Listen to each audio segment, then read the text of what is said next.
Itong isa, oh, masipag na. Nag-aaral eh. Nag-aaral kiyo yun. Oh. Nahihirapan sa sarili niya mag-ano sa sana assignment niya eh. Hirapan sa sarili niya eh. Luwang-luwang sa ano eh. Hirapan sa sarili. Boy.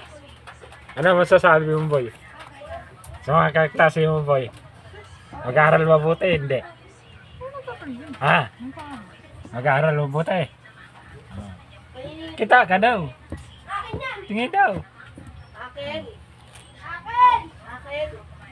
Ikaw mag-aaral ka mabuti, hindi? Ha? Okay.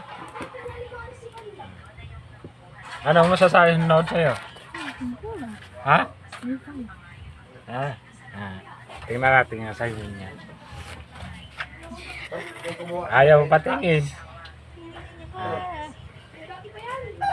Ayaw eh. Okay.